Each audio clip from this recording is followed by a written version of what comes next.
हम लोग आज श्रीमद् भागवतम के दूसरे स्कंद के 5वें अध्याय के 20वें श्लोक को लेंगे। उसका लिंक यहाँ से ले लीजिएगा। ईश्वर और भगवान के विभाग को क्या बोलना, ईश्वर और जीव के विभाग को 3 श्लोकों में प्रदर्शित किया गया है। 18वें में भगवान ईश्वर के बारे में बता रहे हैं कि सत्वम रजतम, इस प्रकार से 3 गुण हैं। निर्गुणस्य गुणास्त्रय स्थिति सर्ग निरोधेशु ग्रहित माया विभु। विभु और निर्गुण शब्द जो है ये भगवान के लिए, वो सर्वसमर्थ भगवान जो निर्गुण हैं वह इन 3 गुणों को माया के द्वारा ग्रहण करते हैं। क्यों करते हैं? सर्ग सृष्टि के लिए, स्थिति पालन के लिए, और निरोध अर्थात संहार के लिए।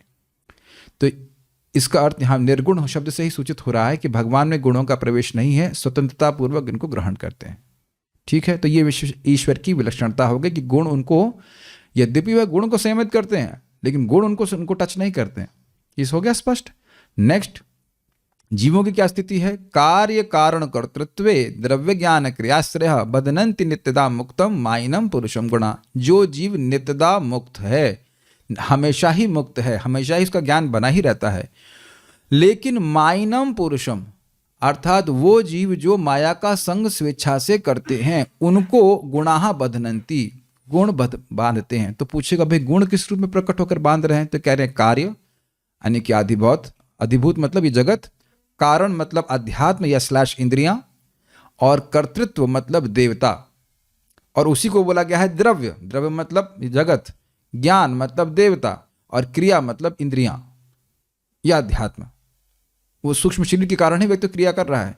तो इस प्रकार से आश्रय, ये गुण इस रूप में प्रकट होते हैं। गुणों का आश्रय क्या है? गुणों का आश्रय आदि भौतिक जगत है, गुणों का आश्रय ये देवता हैं, गुणों के आश्रय ये इंद्रियां हैं या अध्यात्म है। अध्यात्म की व्याख्या कर दी गई थी जीव का कंडीशन, स्वभाव, नेचर, कंडीशन नेचर, स्वभाव। स्वभाव की व्याख्या कर दी गई थी, भोग करता है, उसके संस्कार मन में छप जाते हैं, फिर उसके अनुसार वैसे फिर वो कार्य करता है। हमको लगता है वो स्वतंत्र रूप से कार्य कर रहा है लेकिन उसके संस्कार उसको प्रेरित कर रहे हैं। Is it okay? सब कल चर्चा करी थी, हल्का से रिवाइज कर रहे हो। और कैसे उसी चीज को ऊपर ले लीजिएगा, अलग बात नहीं बोली जा रही। कार्य को मैपिंग करेंगे द्रव्य से। ये जगत दिख रहा है ना, द्रव्यात्मक जगत है कि नहीं? आकाश, पृथ्वी, जल, वायु, अग्नि, आकाश से सब वस्तुएं बनी हुई हैं, तो वो इफेक्ट है। और कारण क्या है? कारण है अध्यात्म। जीव की इच्छा थी, भोग करने के लिए से जगत की सृष्टि हो गई थी। सूक्ष्म रूप इच्छा तो ये भी कारण है।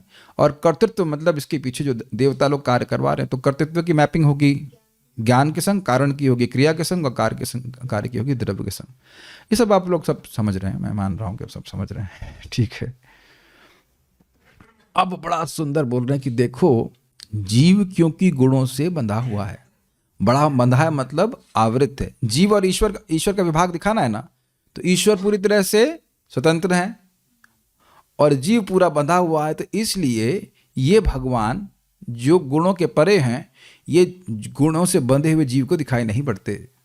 वही भगवान हम सबके ईश्वर हैं। सबके ईश्वर हैं मतलब मेरे भी ईश्वर है, तुम्हारे सर्वेशाम मम ईश्वर, सभी के ईश्वर हैं, मेरे भी ईश्वर, अर्थात उन्हीं के अंतर्गत। आपने पूछा था ना यत परस्तम, किसके अधीन होकर आप कार्य कर रहे हो? तो उन्हीं भगवान के जो अधोक्षज हैं भगवान श्री कृष्ण, उनके अधीन रहकर मैं कार्य कर रहा हूं। स्पष्ट समझ में आ रहा है? यद्यपि ऐसा लग रहा है कि मैं स्वतंत्र रूप से कार्य कर रहा हूं, लेकिन ना, जिन भगवान को कोई देख नहीं पा रहा है अपनी इंद्रियों से, उन भगवान के अंतर्गत मैं काम कर रहा हूं। स्पष्ट समझ आ रहा है? श्लोक की थीम क्या है? क्या आप कल प्रभु माता जी को पूछा तो आज प्रभु जी को पूछेंगे। हीरेन प्रभु बताइए। जिस श्लोक की थीम है कि भगवान जो है ईश्वर है वो गुणों से लिप्त नहीं होते, और जो जीव है वो पूरी तरह से बंधा हुआ है गुणों से। यस, और तो इस कारण से वह जीव भगवान को नहीं देख पा रहा। यद्यपि भगवान सब जगह है, सब जगह भगवान का नियंत्रण भी है, नियंत्रण देख रहा है लेकिन नियंत्रक को नहीं देख पा रहा। ठीक है कि नहीं भाई? भगवत गीता तो आप पढ़ ही चुके हैं। 15वें अध्याय में आप बोलते हैं कि सूर्य का तेज, चंद्रमा का तेज मैं ही हूँ, मेरे द्वारा आ रहा है। खाना पचा रहा हूँ मैं। जो आदमी रोज ही खाना पचा रहा है उसको नहीं देख रहे हैं। हम सोच रहे हैं हम गोली जो खा लेंगे महाशंखवटी वो पचा रही है। खा लो बेटा, लेकिन भगवान अगर प्राण के संग ना लगे तो कुछ नहीं होगी। खाना पच रहा दिख रहा है कि नहीं? खाना पच रहा है, लेकिन खाना कौन पचा रहा है ये नहीं दिख रहा है। Make sense to you?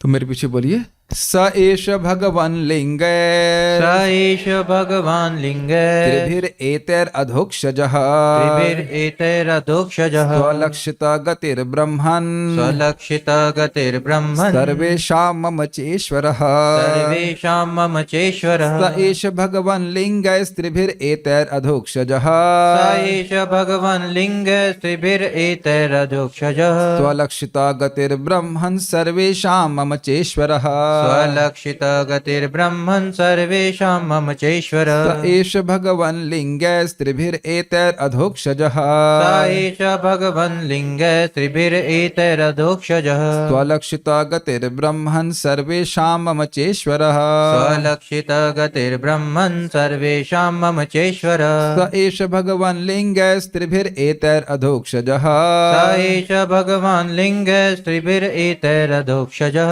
स्वलक्षित गतिर्ब्रह्मन् सर्वेषां मम चेश्वरः स्वलक्षित गतिर्ब्रह्मन् सर्वेषां मम चेश्वरः। आप भी बोलिए, स एष भगवान् लिङ्गे त्रिभिरेतैरधोक्षजः स एष भगवान् लिङ्गैस्त्रिभिर एतैर अधोक्षजः स्वलक्षित गतिर्ब्रह्मन् सर्वेषां मम चेश्वरः स्वलक्षित गतिर्ब्रह्मन् सर्वेषां मम चेश्वरः। स्वलक्षित, स्वलक्षित हिंदी वाला हो जाएगा, ध्यान दीजिएगा। स एव भगवान लिंगे स्त्री एव कहाँ से आ गया? गुजराती है क्या ये?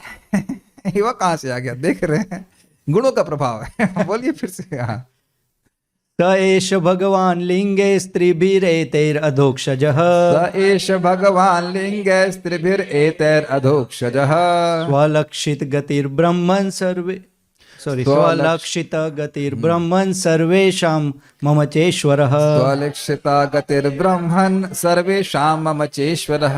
Yes please chant. स एष भगवान् लिङ्गे स्त्रिभिरेतैरधोक्षजः स एष भगवान् लिङ्गैस्त्रिभिर एतैर अधोक्षजः स्वलक्षित गतिर्ब्रह्मन् सर्वेषां मम चेश्वरः स्वलक्षित गतिर्ब्रह्मन् सर्वेषां मम चेश्वरः। लोगों की सांस बीच में रुक जा रही है। अरे घबराओ मत, कुछ गलती होगी तो कौन सा मैं खा जाऊंगा। हाँ बोलिए। स एष भगवान् लिङ्गे स्त्रिभिरेतैरधोक्षजः स एष भगवान् लिङ्गैस्त्रिभिर एतैर अधोक्षजः स्वलक्षित गतिर्ब्रह्मन् सर्वेषां मम चेश्वरः स्वलक्षित गतिर्ब्रह्मन् सर्वेषां मम चेश्वरः। स एष भगवान् लिङ्गे स्त्रिभिरेतैरधोक्षजः स एष भगवान् लिङ्गैस्त्रिभिर एतैर अधोक्षजः स्वलक्षित गतिर्ब्रह्मन् सर्वेषां मम चेश्वरः स्वलक्षितः गतिर्ब्रह्मन् सर्वेषां मम चेश्वरः। बहुत अच्छा है। श्रीमद् भागवतम को जो मैं पढ़ने सोचूंगा ना, हाँ ये तो आसान है, और फिर जब उसमें जूम इन करना शुरू करेंगे तो एकदम वो खुलते जाएंगे और बड़ा रस मिलता है। बारंबार समझने का प्रयास कीजिए कि जब आप श्रीमद् भागवतम के शब्दों के रसों को आप ऐसे आस्वादन कर रहे हैं मन में, वाह, बोलिए मत आप कुछ, लेकिन वाह क्या अर्थ है, वाह क्या अर्थ है, बहुत अच्छी बात, वाह ये भी, अरे ये भी अर्थ, ये ऐसे ऐसे आता है ना मन में, वाह वाह क्या अर्थ है। तो अब ये सब हमारी भक्ति को बढ़ाने वाला है, इसलिए बड़े मनोयोग से सुनना चाहिए। आप देखिएगा संस्कृत कितनी रिच लैंग्वेज है, और उसमें भी व्यासदेव जी ने कितना सुंदर अमृत हमारे लिए परोसा है। Okay, so we are here. हे ब्राह्मण नारद, परम दृष्टा परब्रह्म प्रकृति के उपर्युक्त 3 गुणों के कारण जीवों की इंद्रियों की अनुभूति से परे हैं, लेकिन वे मुझ समेत सबों के नियंता हैं।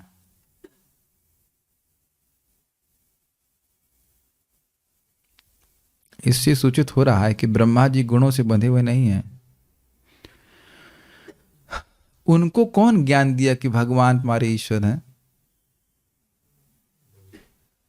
भगवान, उनको तो कोई श्लोक बोलने वाला नहीं है ना, एक बात विचारणी है।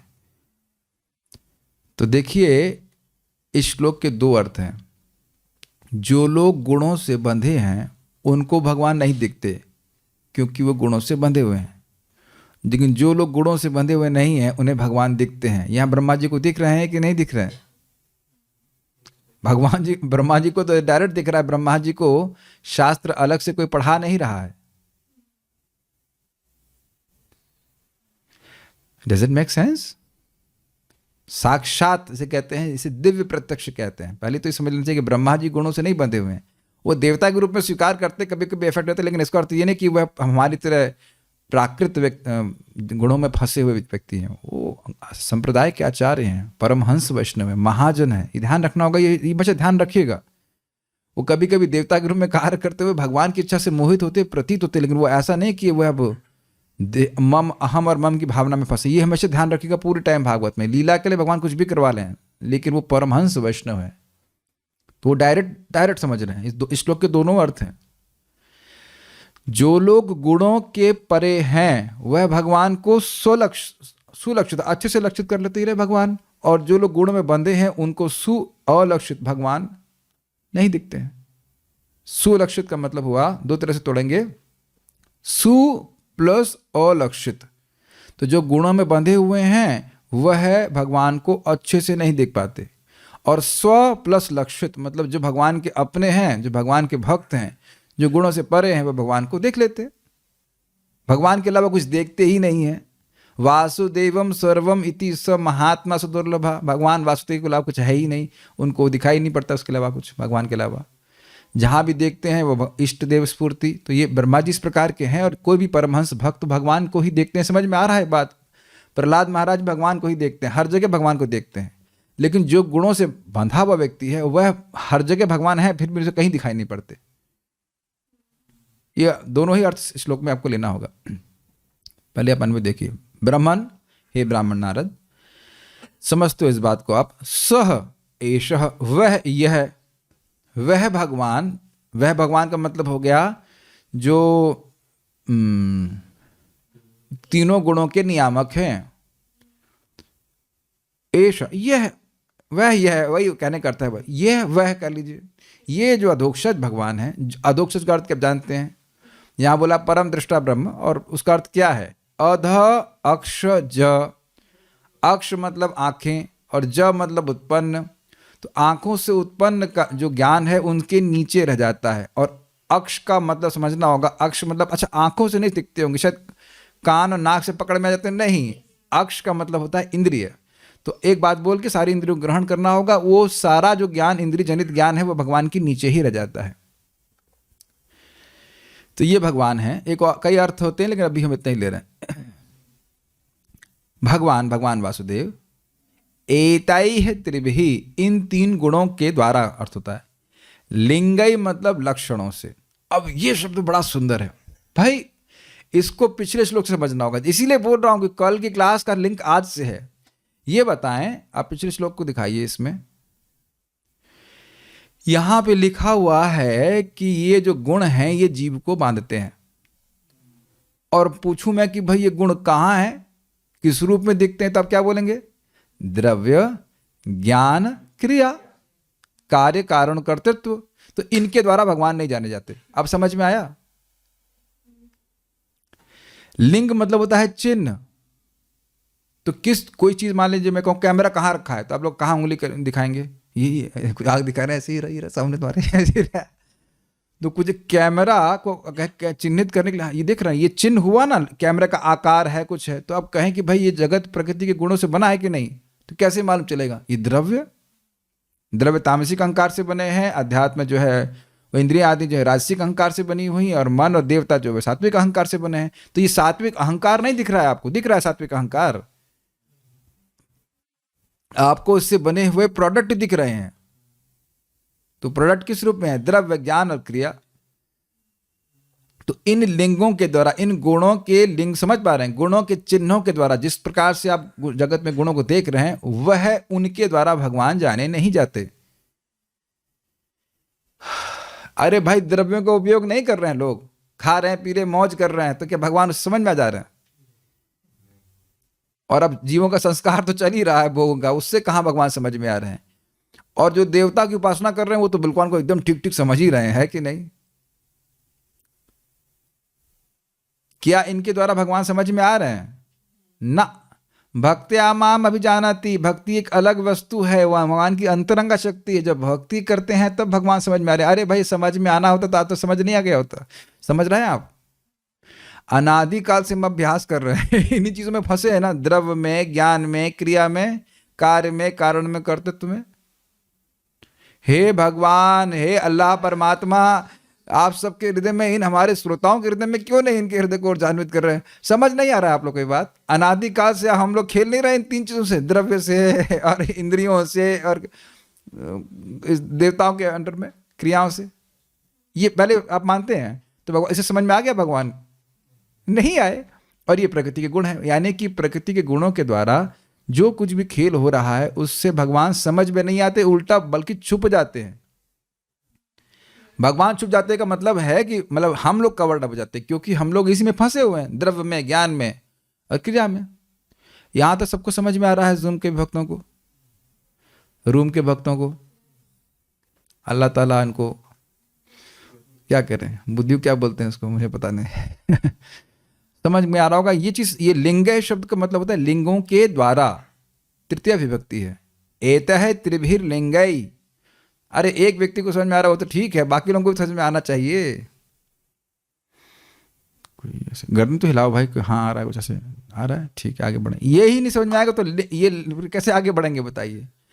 एतय, तीनों शब्दों को जोड़ दीजिए। एतय त्रिभे लिंग, इन तीनों के लिंग, इन तीनों का मतलब तीनों सतोगुण, रजोगुण, तमोगुण के लक्षणों से, चिन्हों से सुअलक्षित। ये एक अर्थ है, वनवे में सारे अर्थ नहीं फंसा सकते। इन गुणों के चिन्हों से सुअलक्षित। अलक्षित मतलब, लक्षित मतलब देखना, अलक्षित मतलब नहीं देखना, और सुअलक्षित मतलब अच्छे से नहीं देखना। समझ में आ गया आपको? तो एतय त्रिभय लिंगै सुअलक्षितः, इन तीन गुणों के द्वारा भगवान नहीं दिखते। अर्थात जो व्यक्ति इन गुणों से फंसा हुआ है वो बिल्कुल नहीं दिखेगा। क्या जगत में लोग बोलते नहीं कहाँ है भगवान? 99%, मैं कोई ऐसे अंदाज से बोल रहा हूँ, 99 या 99.9 जोड़ लीजिए, सब लोग यही बोलेंगे भगवान कौन है। या अगर किसी को भगवान मान लेंगे तो जो भगवान नहीं है उसी को भगवान मानेंगे ये एक इंटरेस्टिंग बात है। जो भगवान नहीं है उसी को भगवान मानेंगे और जो भगवान है उसको भगवान नहीं मानेंगे। आप एक उदाहरण समझ लीजिए भाई, हम आपको बता चुके सुल्तानपुर, नथिंग अगेंस्ट सुल्तानपुर, वहाँ बहुत सारी गीता गई थी, लेकिन वहाँ पे एक व्यक्ति आए, भक्ति की माता जी थी, थोड़ी वृद्ध सी होंगी, और झगड़ा करने लगी, तुम लोग धोखा कर रहे हो। धोखा क्यों कर रहे हैं भाई, क्या दिक्कत है? हम तो गीता बांट रहे यथारूप। नहीं, उससे पहले पूछी आप लोग गीता क्या कर रहे हैं? हमने कहा स्पष्ट है गीता बांट रहे हैं, गीता वितरण हो रहा है। पर ब्रह्म कौन है? हमने कहा पर ब्रह्म भगवान श्री कृष्ण। फिर वो चेहरा होता है ना, कुछ लोग फ्रस्ट्रेट रहते हैं, जिंदगी से परेशान कहना चाहिए, एकदम वैसा चेहरा लेकर के, तुम लोग झूठ बोल रहे हो। उनको पता नहीं था 3 उंगली उनके अपनी तरफ है तुम लोग झूठ बोल रहे हो, तुम लोग लोगों से धोखा कर रहे हो। हमने कहा नहीं, धोखा क्या कर रहे हैं? गीता में लिखा है पर ब्रह्म, क्या है वो? पर ब्रह्म परम धामम पवित्रम परम भगवान। दिख नहीं रहे आपको? ये आश्चर्य नहीं हो रहा? लिखा है, अर्जुन बोल रहे हैं पर ब्रह्म भगवान श्री कृष्ण आप हैं, आपको नहीं दिख रहा है? धोखा कौन कर रहा है? तो अलक्षित, ये दिख रहा है कि व्यक्ति किस प्रकार से गुणों से बंधा हुआ है। इसलिए गीता सामने होने के बाद भी, सूर्य सामने होने के बाद भी अंधे को नहीं दिखाई पड़ेगा।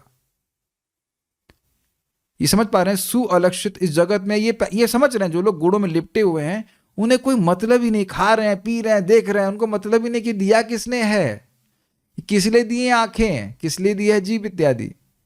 आप ये समझने का प्रयास कीजिए।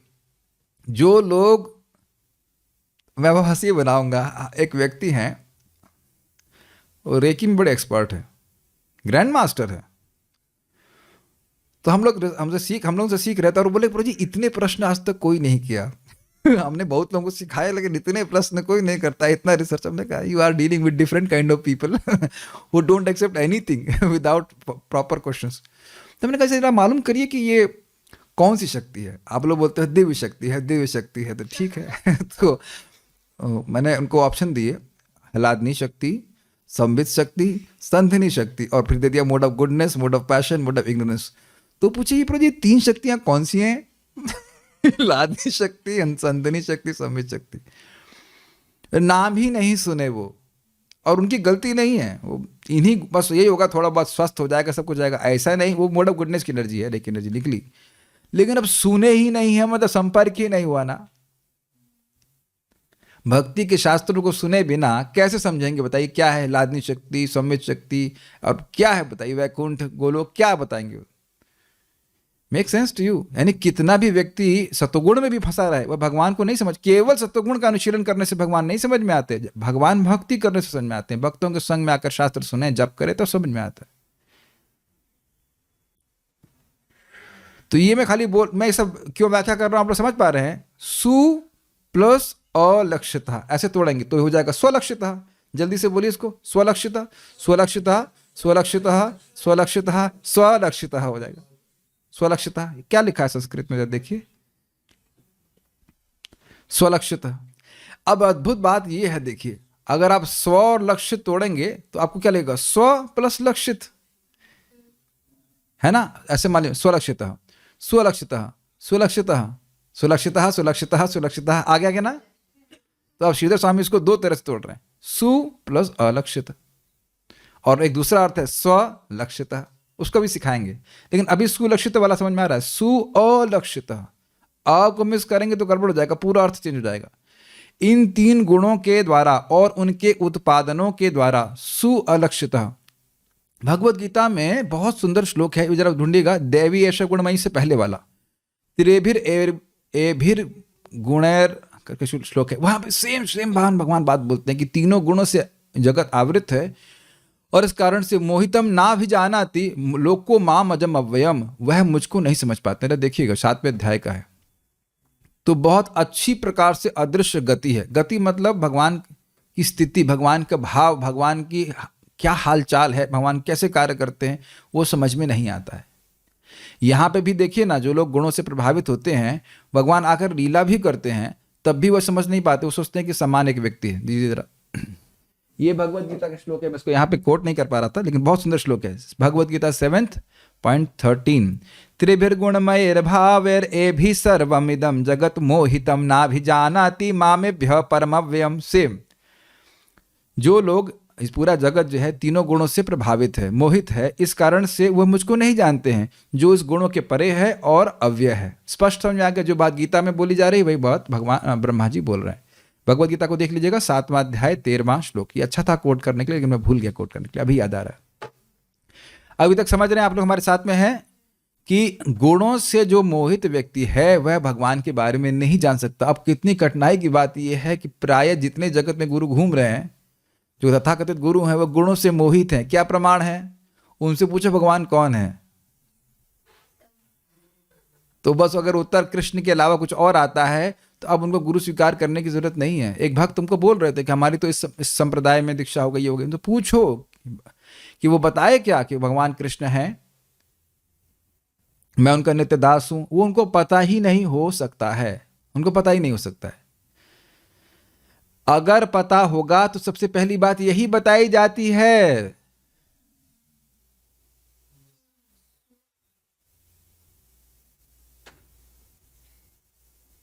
भाई देखिए, एक बात समझने का प्रयास कीजिए, हमारी वाणी को आप लोग डिस्टर्ब कर रहे हैं। यदि नींद आएगी तो संघर्ष जो है वह नींद रोकने से होगा। जागृत अवस्था में भी बहुत सी बातें स्लिप कर जाती हैं कि नहीं? यहाँ पे इस विवेक को जागृत कीजिए। दिस आई डोंट लाइक, चाहे यहाँ पे आप एक दिन एक्सपेरिमेंट कर लेना, कृष्ण लादनी आप आना, लादनी माता जी आप, रेवती 2-4 लोग इधर आ जाना, हिरण भाई, और फिर कोई वीडियो में देख लेना कि मेरा उत्साह कुछ कम आता है। लेकिन एक भी व्यक्ति सोता है तो फिर हमको बहुत खराब लगता है। सोने वाले लोग अपना जूम पे लें और गौशाला के चक्कर मारें, गायों के चक्कर करने से पूरे ब्रह्मांड का चक्कर हो जाता है। ब्रह्मांड का भ्रमण करते रहिए। देश, ये हमारे इमोशन कंट्रोल में नहीं रहते। इतनी मेहनत से करके पूरी, आपको जानते हैं ना, रोज 12 बजे सो रहा हूं मैं ऑलमोस्ट। इतनी मेहनत, आपको लगता है लिंग, हमारे जो भक्त अन्वय करते हैं लिंग में फंस गए, लिंग है क्या मतलब होता है, तो इतना मेहनत करके सिखाते हैं और यहाँ पे आकर सो जाएं। मान लीजिए आप किसी को खाना बना के दे रहे हैं, बढ़िया से फीस्ट बना, वो सो जाए उस टाइम, तो इतने मेहनत से मर के बनाया है, सो गया गधा। बोलेंगे कि नहीं? तो आप सो जाने से तो कैसे, कुछ समझ नहीं पाएंगे इसको।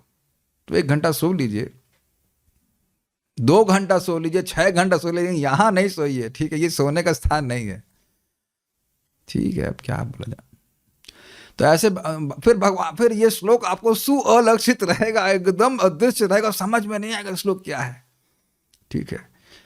इसीलिए जैसे भागवत है ना, वैसे भगवान है, वैसे भागवत पे भी रहेगा। जो व्यक्ति भक्ति करता है उसको भागवत का रस प्राप्त होता है। ये हम लोग 1.1.1 में सुने थे कि जैसे मोही ने अपने भक्तों को अमृत दिया और असुरों को जो भी दिया वो लेकिन वो अमृत नहीं था, उसी प्रकार से भगवान श्रीमद् भागवतम भगवान से अभिन्न है। अपने भक्तों को तो बहुत सुख देती है, लेकिन जो अभक्त उन्होंने तो इसमें क्या रस है? इसमें कुछ नहीं है, टाइम ही नहीं निकालेंगे सुनने के लिए। चलिए, हाँ, एक मिनट पूरा पढ़ लेने दो। सर्वेशाम मम च ईश्वर, वे सबों के, तुम्हारे भी समझ में आया? नारद जी आपके भी, मम च तथा मेरे भी, ईश्वर यानी नियंता है। इस पे प्रभुपाद जी का बड़ा सुंदर इंटरव्यू था। एक इंटरव्यूअर पूछा प्रभुपाद जी को, so Krishna is your God? Prabhupada ने कहा Krishna is your God also, Krishna तुम्हारे भगवान है। तो प्रभुपाद ने कहा नहीं, कृष्ण तुम्हारे भगवान भी हैं, सभी के नियंता भगवान है। श्रील प्रभुपाद जी जब भी इंटरव्यूअर से बात करते तो ऐसे नहीं बात करते कि इंटरव्यू देना है, वो जानते ही बद्ध जीव है, इसको प्रीचिंग करो, उसको ही प्रीचिंग करना शुरू कर देते। थोड़ा जला होता स एष भगवान, वही भगवान। कैसे भगवान? अधोक्षज, जो इंद्रियों के परे हैं।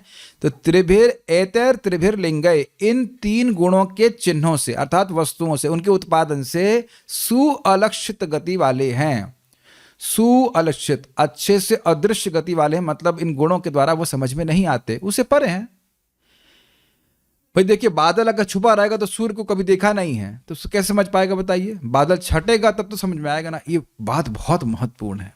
ब्रह्मन मतलब नारद जी, सर्वेशाम मम चेश्वर, और वो ही सभी के और मेरे भी ईश्वर है। तो किसके आप अधीन रह के कार्य कर रहे हो? उसका उत्तर हो गया उन भगवान श्री कृष्ण के। और अधोक्षज अर्थ, रिजर्व अर्थ रख रहा है भगवान कृष्ण के। ब्रह्मा जी बोल रहे हैं, जो जिनके बारे में बोला गया था, कैसे हैं वो? देव देव जगतपते, जगतपते नहीं, देव देव देव पूर्वज भूत भावन, 3 शब्द बोले गए थे ना।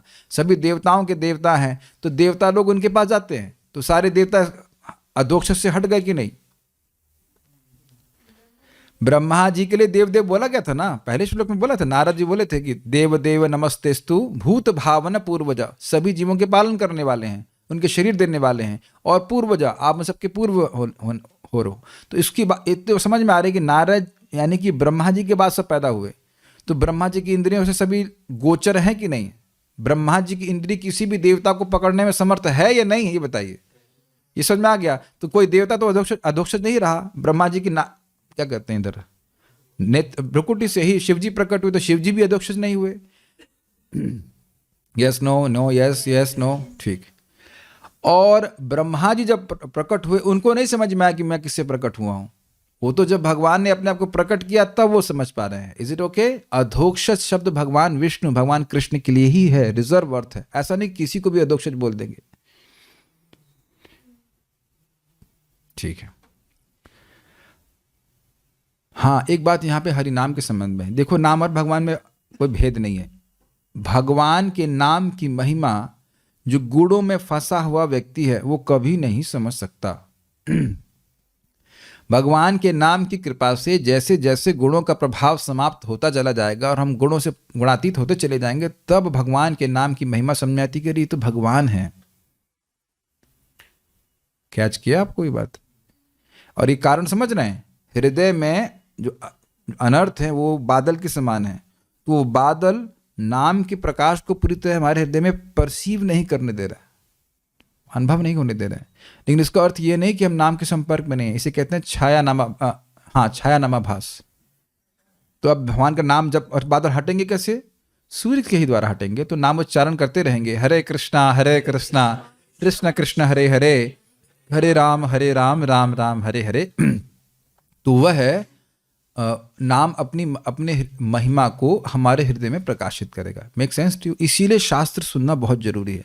अभी आपको लगेगा हमें कुछ फील नहीं हो रहा है या कुछ नहीं हो रहा है, वो हमारी प्रॉब्लम है। कहाँ आप देखो, दो चीज पकड़ लीजिए। एक सूर्य का प्रकाश एकदम जहां बादल नहीं है, समझ रहे हैं, जून का, और आप भी देख लीजिए धुंध छा जाती है या बादल छा जाते हैं, उस समय आप लोग महसूस करते होंगे ना, जाड़े में आप लोग उस दिन जब ठंड में जा रहे थे, अरे लग ही नहीं रहा है सूर्य, है ना, ऐसे ही बोलेंगे।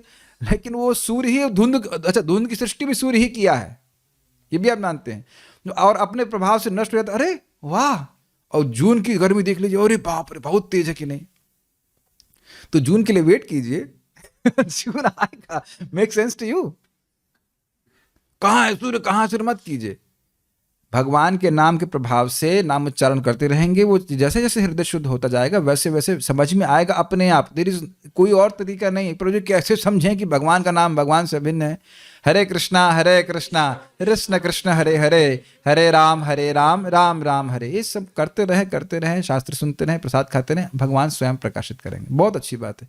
गुणों में फंसा हुआ व्यक्ति भगवान की महिमा नहीं समझ पाएगा। जैसे भागवत भगवान से भिन्न है, लेकिन गुणों से व्यक्ति फंसा हुआ नहीं समझ पाएगा, तो फिर हम समझेंगे कैसे? देखिए, हम गुणों में फंसे हैं लेकिन संग कर रहे हैं निर्गुण वस्तु का। सुनाई पड़ रहा है? मैं भी गुणों में फंसा हूं, उम्मीद है कि आप लोग भी थोड़ा बहुत फंसे होंगे।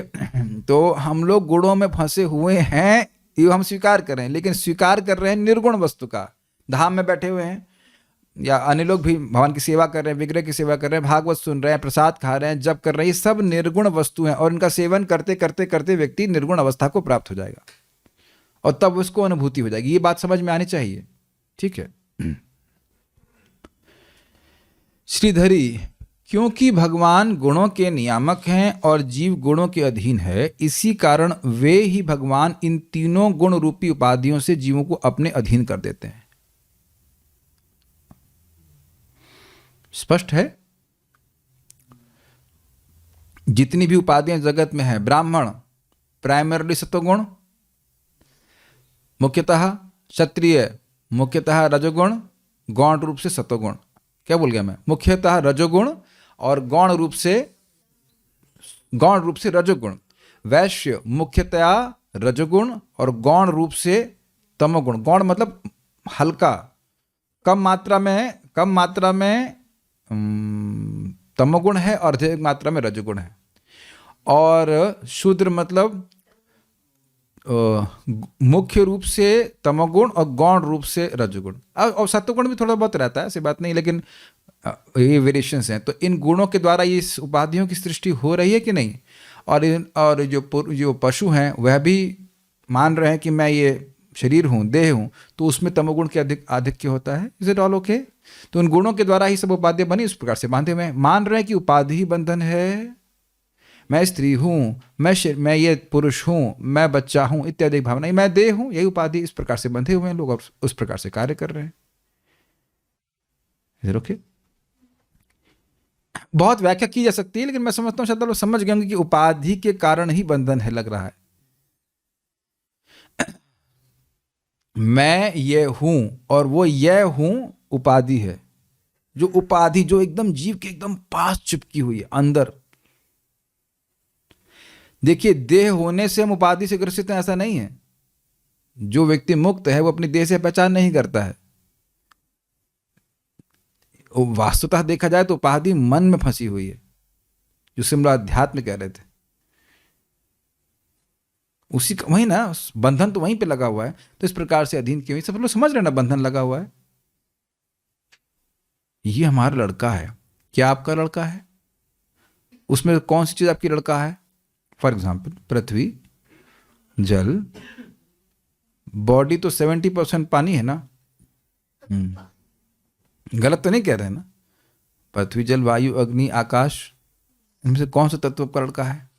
पृथ्वी तो बेटी होनी चाहिए, अग्नि तो बेटी होनी चाहिए, जल लड़का होना चाहिए, वायु बेटी होनी, 3 बेटियां, और आकाश 2 बेटे। मन बेटा, बुद्धि फिर लड़की, और अहंकार बेटा। कितने आप गिन लीजिए, 8 में से कितने? 3 लड़के और 5 लड़कियां। तो किसको आप बोल रहे हैं हमारा बेटा है, हमारी बेटी है या माँ है? देखिए, और आप नकार नहीं सकते कि भावना बड़ी तीव्रता से हमारे हृदय में आरूढ़ है, सभी के हृदय में, और उसी के द्वारा कंट्रोल होकर कार्य कर रहे हैं। स्पष्ट समझ में आ रहा होगा। कौन व्यक्ति कह सकता है कि हमारे मन में यही भावना है कि मैं बस कृष्ण का हूं, कृष्ण मेरे हैं, मैं कृष्ण की सेवा करूंगा केवल? Very difficult. तो आप समझ ही रहे हैं, इस प्रकार से उपाधि से व्यक्ति ग्रसित है। मैं देवता हूँ, ऐसी भावना भी लोग रहती है, इंद्र की भावना रहती है, मैं देवता हूँ, मैं ये हूँ, मैं वो हूँ।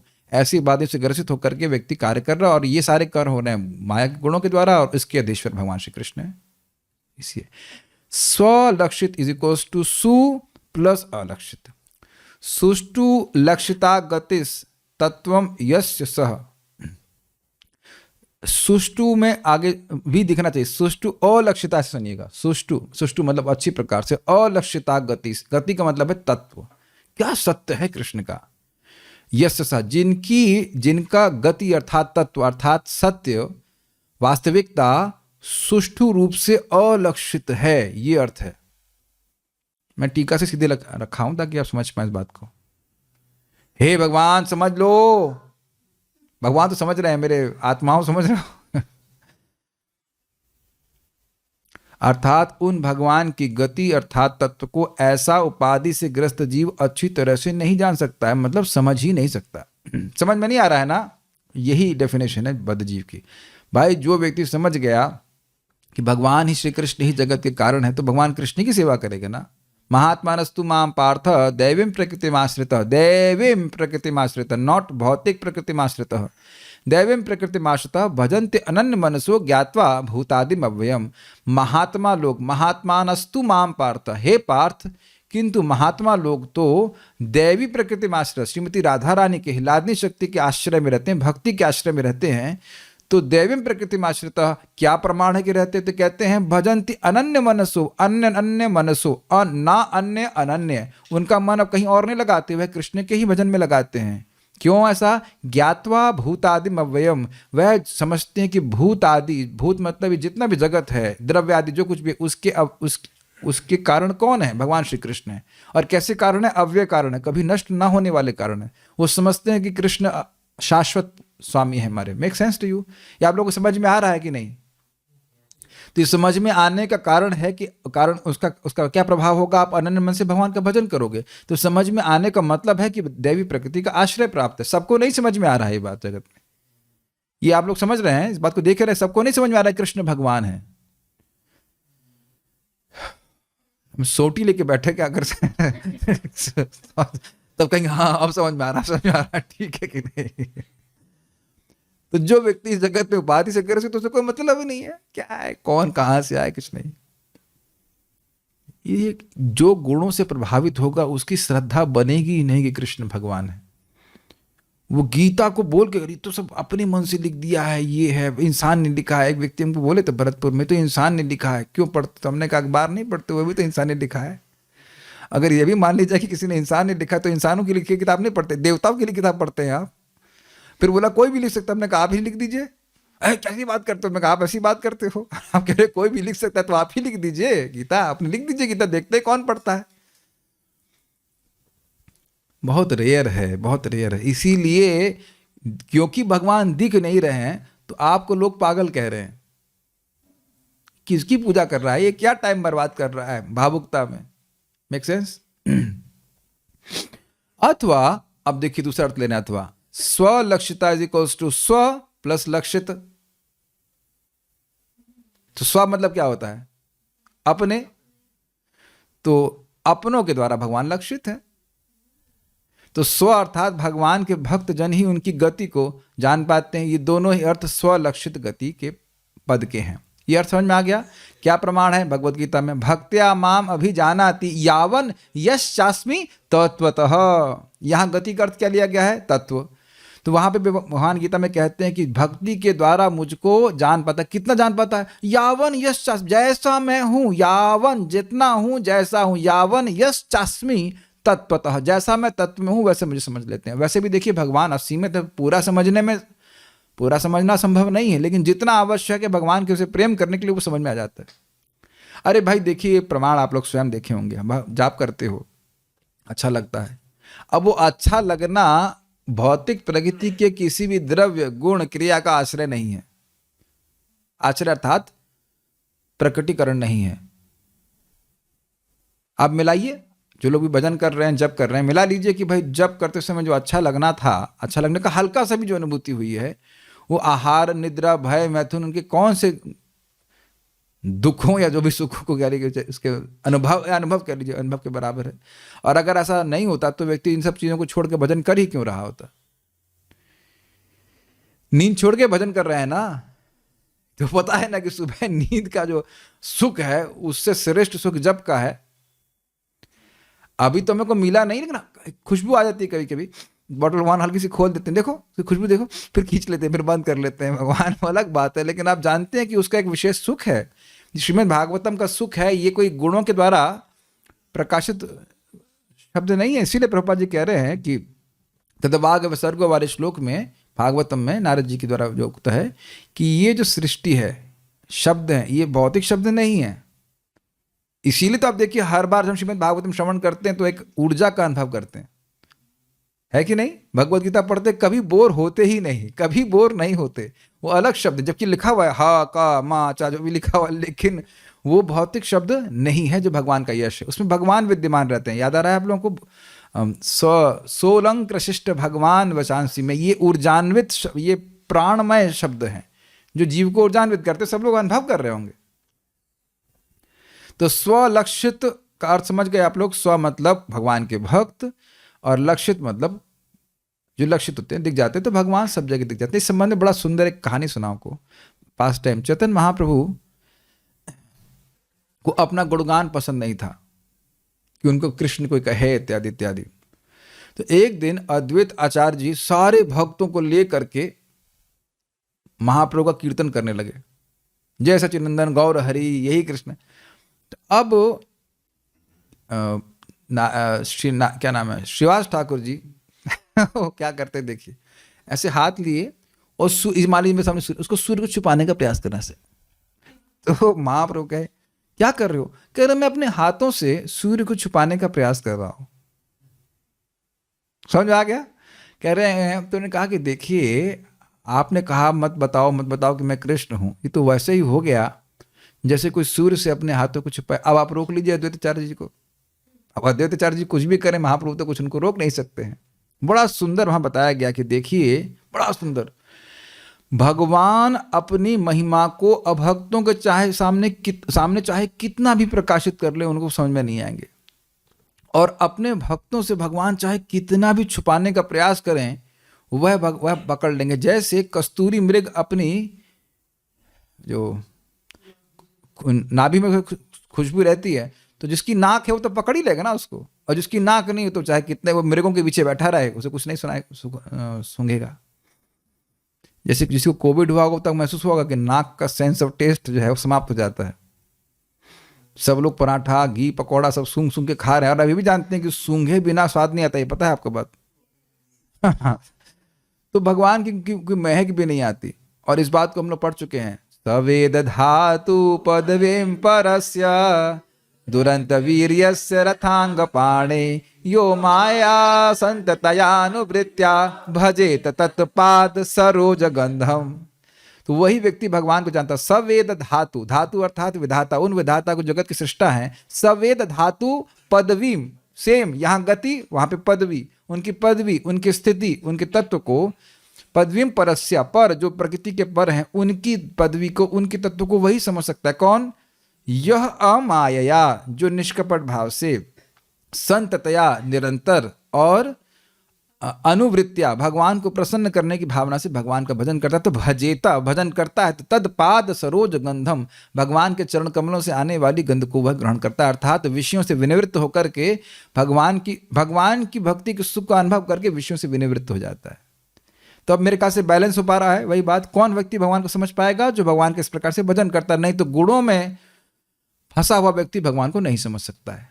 तो अब मालूम गुणों में फंसे हो, तब क्या करें? तो भाई इन लोगों का संग करें जो समझते हैं, साधुओं का संग करें, भक्तों के संग बैठें, सुने, जप करें, जैसे वो बता रहे हैं वैसे करो, तब बात समझ में आएगी। ध्यान दीजिएगा कि सतोगुण में बहुत श्रेष्ठ व्यक्ति भी भगवान को नहीं समझ पाएगा। केवल जब भगवान की भक्ति होती है उससे समझ में आएगा। सतोगुण के द्वारा भी भगवान समझ में नहीं आते। सतोगुण हमारे भगवान को समझने में रोकता नहीं है। सुबह उठने से भगवान समझ में आ जाते हैं। बहुत से लोग सुबह उठ रहे हैं कि नहीं। गोभी बेचने के लिए भक्त को बोलते हैं गोभी बेचने के लिए 2:30 बजे उठ जाओगे। सही में गोभी बेचने के लिए 2-4-5 रुपए अधिक उनको मिल जाता है तो गोभी बेचने के लिए 2:30 बजे उठ जाते हैं। तो जितने किसान 2:30 बजे उठ रहे हैं वो सब लोग ब्रह्म साक्षात्कारी हो जा रहे हैं, भगवान का अनुभव कर रहे हैं? नहीं। लेकिन जो सुबह उठकर नाम जप करता है, भगवान की सेवा करता है, वो समझ पाएगा। Got it? एक बड़ी सुंदर बात है। एक बार एक भक्त से पूछा गया, इस्कॉन चंडीगढ़ के ब्रह्मचारी थे, प्रभु जी कभी तो आप आरती 25 मिनट में पूरी कर देते हैं, कभी आप 5 मिनट बढ़ा देते हैं, ऐसा क्यों? तो कहता है कभी कभी मेरे को डायरेक्ट अनुभव होता है कि कृष्ण हैं यहाँ पे, तो वो भगवान प्रकट करते हैं अपने भक्तों को खुश होकर के। बहुत सारी व्याख्या हो सकती है, लेकिन अब आगे पढ़ गए, आप समझ गए होंगे। स्वलक्षित मतलब अपने भक्तों को वह प्रकाशित करते हैं। सारार्थ दर्शनी। इसमें एक बात मैं कहना चाहता हूं, चैतन्य महाप्रभु ने शिला रघुनाथ दास गोस्वामी को शालिग्राम शिला दिया और गोवर्धन शिला दिया था। शालिग्राम शिला दिया था और गोवर्धन शिला भी दिया था, और उनको बहुत सिंपल सेवा करने के लिए बोला, जल दीजिए और तुलसी दीजिए ऐसे करके, और कुछ मिष्ठान मीठा दीजिए इनका। और वहाँ पे लिखा हुआ है Mahaprabhu awakened devotional service within the heart of shila rupa Raghunath दास गोस्वामी। चैतन्य महाप्रभु ने भक्ति को, और अवेकन क्या बोलेंगे, जागृत किया उनके हृदय में, जागृत किया, तो अब उनको सीधे श्याम सुंदर दिखते थे उसमें। परम पूज्य राधानाथ बार इस बात को समझा रहे थे, इसी बात को, कि देखिए हम लोग भगवान को, विग्रह को हम तभी सुंदर मानते हैं जब राधा श्याम एक फिजिकल फॉर्म में बड़े सुंदर हों ना, उनके फिजिकल समझ रहे, फिजिकल अच्छे लगे, अच्छी बात है। लेकिन अब शालिग्राम तो गोल गोल से दिखते हैं, उसमें गिरिराज ये जो भी, उसमें श्याम सुंदर दिख रहे थे उनको। दिख रहे का मतलब वो हैं, लेकिन वो उनको दिखने लग गए थे। ये बात यहाँ समझ लीजिएगा कि we in bhakti we are not achievers but receivers. हम भक्ति कर रहे हैं भगवान को प्रसन्न करने की भावना से। जैसे आपने सुना था संततया अनुवृत्तया माया, तो भगवान प्रसन्न होकर के ये रियलाइजेशन हमको देते हैं। इसका कोई और तरीका नहीं है, तरीका यही है रियलाइजेशन का, लगे रहिए। एक भक्त को हम पूछो जप हो रहा है, कहते हैं पता नहीं। मैंने कहा पता नहीं है, वो जो खा रहे हो तो तभी कहेंगे पता नहीं, तो बस ड्रॉप कर दिया। कहीं 1 माला कर रहे हैं, कभी 2 कर रहे हैं, 4 कर रहे हैं, उससे तो आज कर रहे थे, आज किया ही नहीं। तो जब में आए थे जूम पे, वीडियो ऑफ था, हमने कहा फिर आए क्यों थे आप? देखने के लिए बाकी लोग कर रहे हैं कि नहीं कर रहे। क्या कह सकते हैं इसके बारे में? जो भी है विचार करना चाहिए भाई। देखो जो लोग लगे पड़े हैं उनको रियलाइजेशन मिलेगा, और जो नहीं लगे हैं वो आप विचार कर लीजिएगा, नहीं मिलेगा। सिंपल। हम कुछ नेगेटिव नहीं बोलना चाहते हैं, लेकिन जो लगा पड़ा हुआ है वो है अनुभव करेगा ही, और जो नहीं कर रहा है वो छोड़ दे रहा है, कर रहा है, तो फिर अब अगला जन्म या जो कुछ करना चाहते हैं वो can help in that way. फिर इसी जगत की वस्तुओं को सुलक्षित करते रहेंगे, जगत की वस्तुओं को देखते रहेंगे, और कितनी बोरिंग है जगत की वस्तु। सारार्थ दर्शन नहीं। अतः वह भगवान माया शक्ति के स्वामी है। क्यों अतः? क्योंकि भगवान कभी फंसते नहीं जगत में, उसके कंट्रोलर हैं गुणों के। जीव पर 3 गुणों का आवरण होने के कारण उनकी गति अर्थात तत्व स्वलक्षितः इज इक्वल्स टू सु प्लस अलक्षितः, अर्थात भली प्रकार से अलक्षित होने के कारण अज्ञात रहता है। भगवान के समझ को तत्व को नहीं समझते। कॉमन पॉइंट्स हैं, फिर भी मैं पढ़ रहा हूं। अथवा वह 3 गुणों द्वारा नहीं जाने जाते हैं। 3 गुणों के किसी भी आश्रय के द्वारा नहीं जाने जा सकते हैं, यह अर्थ है। कोई द्रव्य का एनालिसिस कर रहे भगवान को समझ पाएगा ना? साइंटिस्ट कर रहे हैं कि नहीं कर रहे हैं? यही बात प्रभुपाद कल समझा रहे थे कि द्रव्य का खूब एनालिसिस कर रहे हैं, लेकिन यह नहीं समझ पा रहे कि इसके पीछे कौन है। आप एक विचार करो, मान लो कि घर में जाए कोई चोर हो और आपकी अलमारी खोले और आपके कपड़ों को एनालिसिस करता रहे, बेडशीट का, गद्दे का। मान लो मैं यहाँ बैठा हूँ, चलो अब इसको देखते ये व्यक्ति कैसा है, तो अब मेरे रजाई का एनालिसिस करे तो समझ लेगा ना कि मैं कौन हूं। क्या लगता है आपको? हमारी रजाई का एनालिसिस कर ले तो समझ जाएगा ना कि हम कौन हैं। और जगत में साइंटिस्ट यही तो कर रहे हैं, जगत की वस्तुओं का एनालिसिस कर रहे हैं जो भगवान ने बनाई हैं, जो भगवान की वस्तु है। और सोच रहे हैं कि वो सोच भी नहीं सकते, वो उनके मन में आता ही नहीं कि भगवान ने बनाया है। कैच कर रहे हैं इस बात को? बिल्कुल अद्भुत बात है। यानी गुणों की किसी वस्तु का एनालिसिस करके भगवान नहीं समझ में आते, तो कहेंगे आप लोग भी तो गुणों की वस्तु का उपयोग कर रहे हैं ना? जी नहीं। हरे कृष्णा कृष्ण कृष्ण हरे हरे, हरे राम राम राम हरे हरे। ये निर्गुण वस्तु है। भगवान अपनी इच्छा से आ रहे हैं हमारे जीव पे। कभी नहीं कहना मैं 16 माला करी है। भगवान आ गए 28,000 बार ऐसे बोलते बोलचाल में चले जाए, लेकिन हमने कुछ नहीं किया, हमने खाली इच्छा करी, भगवान हमारी जीव में प्रकट हो रहे हैं। Make sense to you? प्रसाद भगवान ने ग्रहण किया, आपने क्या किया? बना करके दे दिया। जैसे ही सोचा कि ये दाल चावल कृष्ण के लिए है या वट तो उसी समय आध्यात्मिक हो जाता है। तो ये कौन कर रहा है? भगवान कर रहे हैं, और भगवान को समर्पित होकर भगवान इसको स्वीकार करके आध्यात्मिक बना भी देते हैं। हम क्या कर रहे हैं? बस अपने हाथों को लेके जा रहे हैं, हाथों से जो भी इंद्रियां हैं उसके द्वारा कार्य कर रहे हैं। Make sense to you? हम गुणों का संग करके भगवान की प्राप्ति नहीं कर सकते हैं।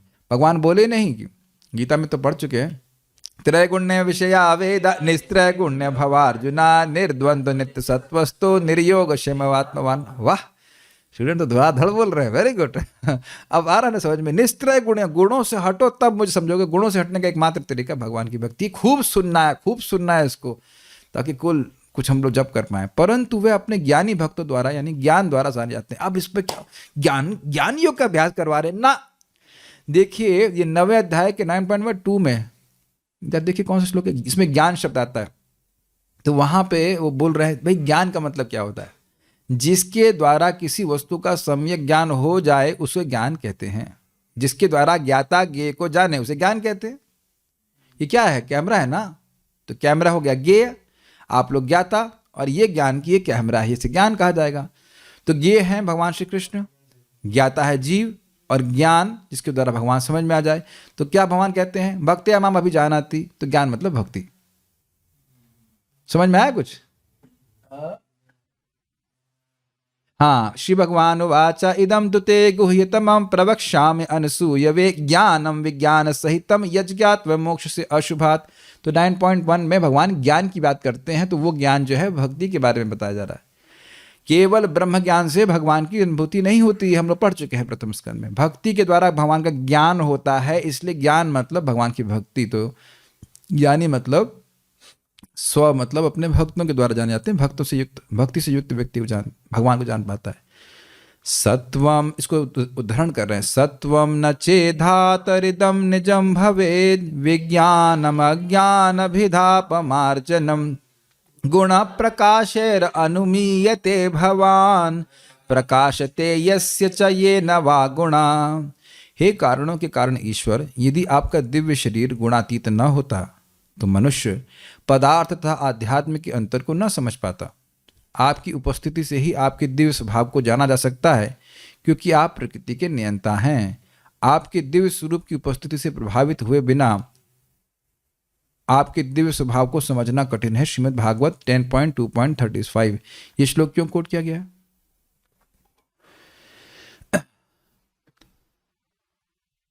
दिव्य क्या है, इसकी व्याख्या बहुत मुश्किल है। Transcendence is difficult to explain and easy to experience. जैसे भी मैं बार बार उस बात को उदाहरण को दे रहा हूं कि हरि नाम का जप का सुख क्या है, तो अब उसको शब्दों से वर्णित नहीं किया जाता। लेकिन अगर भगवान ने अपने आप को नाम के रूप में विस्तारित नहीं किया होता तो क्या हम लोग कभी समझ पाते कि दिव्य का अर्थ क्या है? यही बात यहां बोल रहे हैं। भगवान आप यहां पे आते हैं तब लोगों को साक्षात अनुभव होता है कि दिव्य का अर्थ क्या, क्योंकि जगत में तो हर चीज प्राकृति है और प्राकृत वस्तुओं का ही व्यक्ति अनुभव कर रहा है। भगवान का अनुभव भगवान के संपर्क के द्वारा होता है। कुछ समझ पाते हैं इस बात को? समझ लिया? बादलों का अनुभव करने से सूर्य की धारणा नहीं हो सकती है। सूर्य की धारणा सूर्य के संपर्क से ही हो सकती है। बल्ब को देख करके सूर्य की धारणा नहीं हो सकती है। Are you able to follow? जो भी धारणा हमारी है वो प्रकृति के गुणों के द्वारा, धारणा मतलब जो भी धारणा समझते हैं, मतलब कंसेप्शन है, वह एकदम प्रकृति के गुणों के द्वारा ही रंजित है, कलर्ड है, प्रभावित है। उससे व्यक्ति भगवान का अनुभव नहीं कर पाएगा।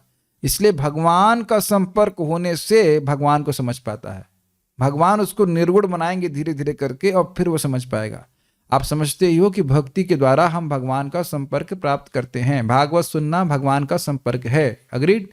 जाप करना भगवान का संपर्क है। धाम में आकर रहना भगवान का संपर्क है। तारक पारक शक्ति सुना था ना? और भगवान के विग्रह का दर्शन करना, भगवान की भक्ति से युक्त होने का मतलब है भगवान का संपर्क प्राप्त करना। ये बात सब लोग समझते हो आप लोग? सूर्य की रोशनी के संपर्क में आने से कैसे भी आए, आप सूर्य का संपर्क प्राप्त कर रहे हैं, स्पष्ट है।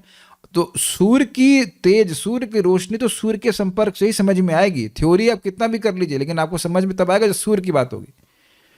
तो यहाँ पर इसीलिए बोल रहे हैं कि श्रीमद् भागवतम पढ़ रहे हैं, भक्ति कर रहे हैं, इसके द्वारा व्यक्ति भगवान का संपर्क प्राप्त कर रहा है, और फिर इस जैसे जैसे भक्ति बढ़ती चली जाएगी फिर वह भगवान को समझ पाएगा। मैं समझता हूं कि समझ पा रहे होंगे आप। आपके दिव्य स्वरूप की उपस्थिति से प्रभावित हुए बिना आपके दिव्य स्वभाव को समझना कठिन है। ये श्लोक क्यों कोट किया जा रहा है, समझ रहे हैं? ये दोनों चीजों को एक्सप्लेन कर रहा है, सुअलक्षित और स्वलक्षित। ये आप लाइन देखें तो जो लोग, ऐसे देखिए, इसको ऐसे पढ़िए, जो लोग आपके दिव्य स्वरूप की उपस्थिति से प्रभावित हैं वह समझ लेंगे आसानी से, और जो उसकी उपस्थिति से प्रभावित नहीं है वह कभी नहीं समझ पाएंगे। है कि नहीं? ये बात है, आप सुन ही चुके हैं। अतः श्री कृष्ण नामादि न भवेद ग्राह्यम इंद्रिय सेवोन्मुख ही जीवादौ स्वयमेव स्फुरतः। क्योंकि भगवान दिव्य हैं, अतः इसलिए प्राकृत इंद्रियों के द्वारा भगवान ग्राह्य नहीं है। लेकिन जब व्यक्ति सेवा करता है, वो चाहता है कि मेरे जीवा पे भगवान आए। हरे कृष्णा कृष्ण कृष्ण हरे हरे, हरे राम राम राम हरे हरे। और दूसरे रूप में कैसे आए? प्रसाद के रूप में मेरे जीव पे आए। हाँ, ये तो हम चाहते हैं, काश प्रसाद हम लोग ऐसे ग्रहण कर पाते जैसे जाप होता है। जप होता है तो कान तो भरता नहीं है। प्रसाद में दिक्कत ये है कि जीव तो संतुष्ट नहीं होती है, लेकिन ये ससुर पेट बंद हो जाता, कहते ना ये पेट हड़ताल पर चलता, नहीं और नहीं खा सकते, बंद करो, है कि नहीं? लेकिन कठिनाई नहीं तो दिन भर हम लोग, भगवान इसलिए बनाए कि लेकर ऐसा कर दूंगा तो ये लोग कभी जप नहीं करेंगे, बस खाते ही रहेंगे, खबोड़े कहेंगे, खाते रहेंगे। लेकिन प्रभुपाद बात को बोल रहे हैं कि ये मायावादी मरते रहेंगे तपस्या करते हुए। फिर प्रभुपाद ने रसगुल्ला लिया, खाए, और बोले ये समझ ही नहीं पाएंगे, रसगुल्ला खा करके हम भगवान को समझ लेंगे, भगवान के पास चले जाएंगे। नोट थोड़ा ऐड है, नोट मतलब बाल प्रबोधनी से हल्का सा लिया है। सर्वे शाम अर्थात वे सभी के, अर्थात तुम्हारे और मेरे भी ईश्वर हैं। ऐसा नहीं कि वो मेरे ईश्वर हैं और तुम्हारे नहीं हैं, सभी के हैं। तुम भी भक्त की कोटि के हो, इसको सूचित करने के लिए नारद जी को ब्रह्मन कहकर संबोधित करते हैं। मतलब आप, भगवान ने बोला स्वलक्षित, तो आप भी भगवान को समझ रहे हैं, ये कहने का अर्थ। भाई देखो, स्वाभाविक सी बात है, मैं कुछ समझ रहा हूं तो आप लोग भी तो भक्ति कर रहे हैं तब ना समझ रहे हैं।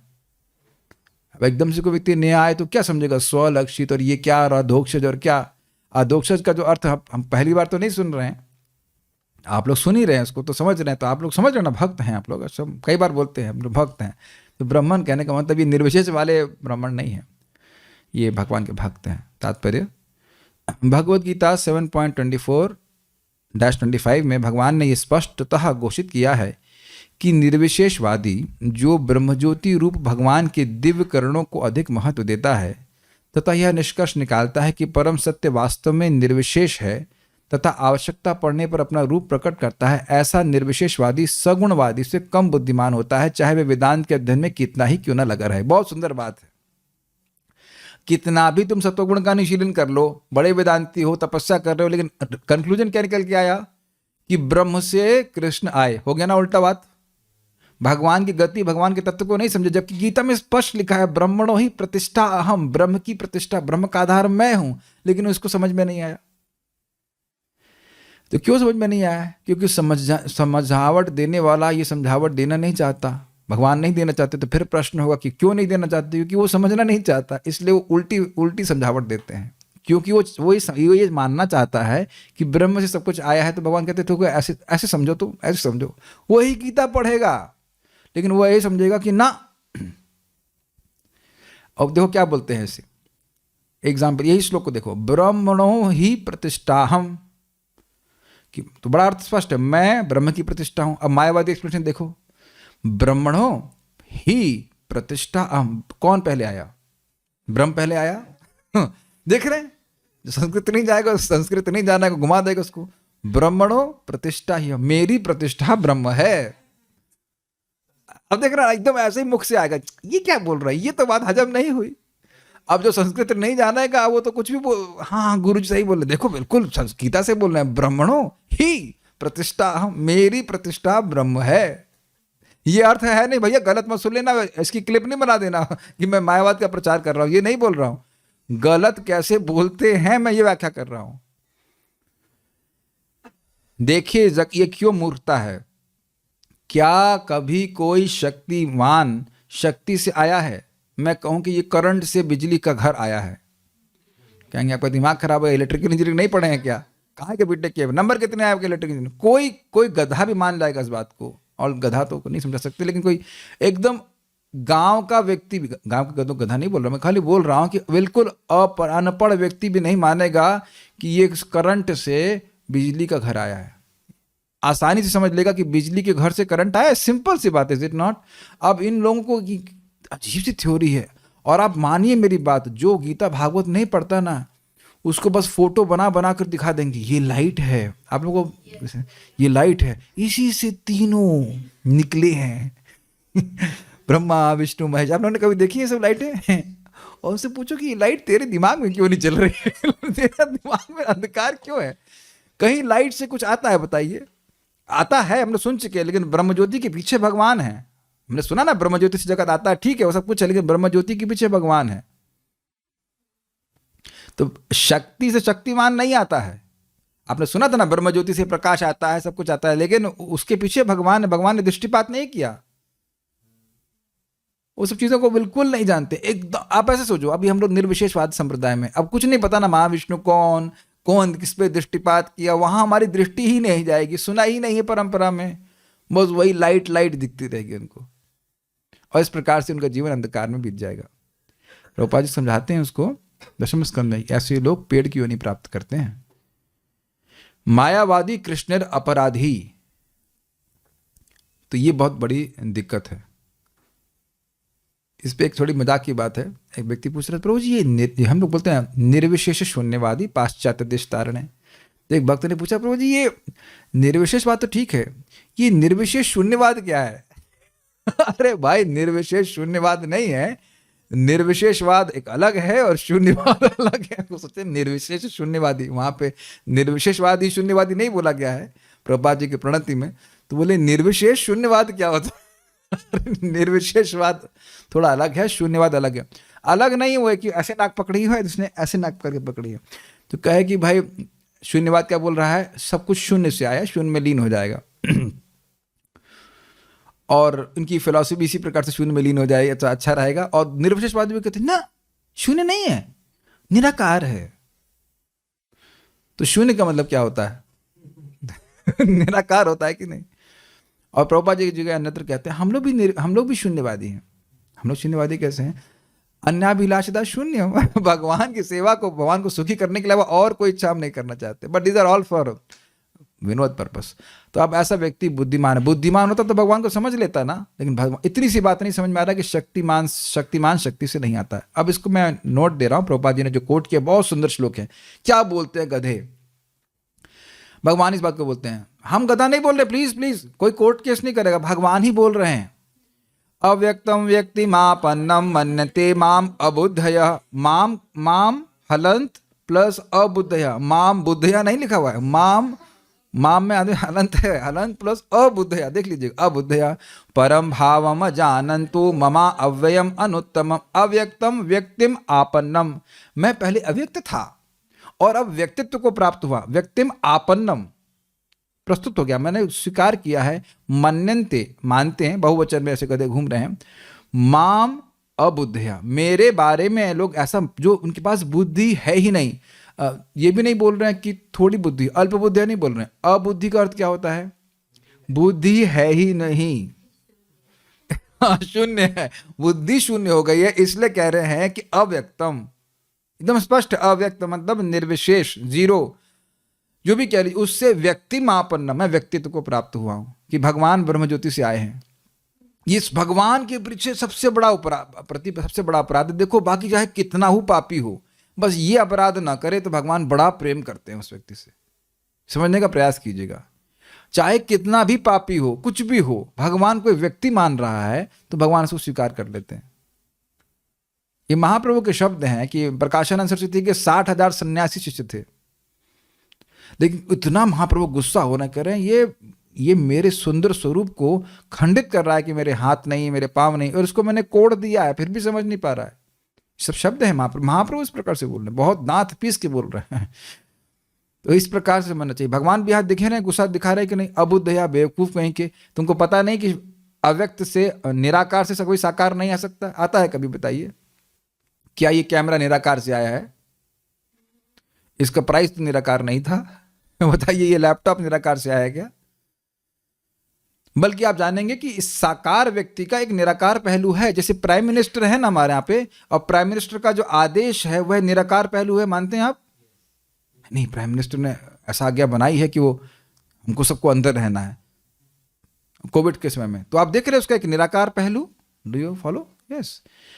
परम, ऐसा क्यों करते हैं? कहते हैं परम भावम अजानन, तो मेरे परम भाव को, मेरी परम सत्ता को, मेरी परम गति को नहीं समझ पाते हैं, तत्व को नहीं समझ पाते हैं। कैसी तत्व है आपका? मम अव्ययम अनुत्तमम, मैं अव्यय हूं। तो अव्यय तो जीव भी होता है, अब जीव तो नष्ट नहीं हो रहा, तो कहते हैं अनुत्तमम, और मेरे से उत्तम कोई भी नहीं है। उत्तम पुरुषास्त्वन्या ऐसे करके आ गया है। ये लोग क्या कह रहे हैं कि अव्यक्त से भगवान आए, तो इसका मतलब है कि अव्यक्त यानी ब्रह्म भगवान से उत्तम हो गया कि नहीं? यही इनकी धारणा, इसी तरह से बोल रहे हैं। पर जो स्रोत है, जो सोर्स है, वो श्रेष्ठ हो गया कि नहीं? हमसे हमारे पिता उत्तम है कि नहीं? क्योंकि हम उत्तम इन द सेंस वो हमारे जनक हैं। तो यहां कह रहे हैं मम अव्ययम अनुत्तमम, मैं कभी नहीं आता इस ब्रह्मज्योति। अव्यय मतलब अविनाशी, हमेशा से भगवान विद्यमान है, तो आने की बात कहां से आ गई? भगवान कभी नष्ट होते ही नहीं है, शाश्वत पुरुष हैं, तो वो आपन्न हो, प्राप्त हो, इसको मतलब ही नहीं है। हमेशा से विद्यमान रहते हैं। सब भक्त लोग जानते हैं कि भगवान अपनी अंतरंगा शक्ति को आश्रय लेकर के जगत में आते हैं। Got it? ये सब बातें सुननी है, इसी से दोबारा देह नहीं मिलेगा। 4 पॉइंट जो भी श्लोक है वो 9 है, जन्म कर्म च मे दिव्यम। और दूसरा क्या? अनुत्तमम।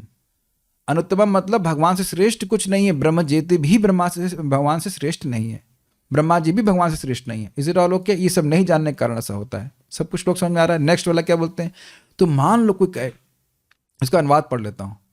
बुद्धिहीन व्यक्ति, मनुष्य मुझको ठीक से ना जानने के कारण सोचते हैं कि मैं, भगवान कृष्ण, पहले निराकार था और अब मैंने इस स्वरूप को धारण किया है।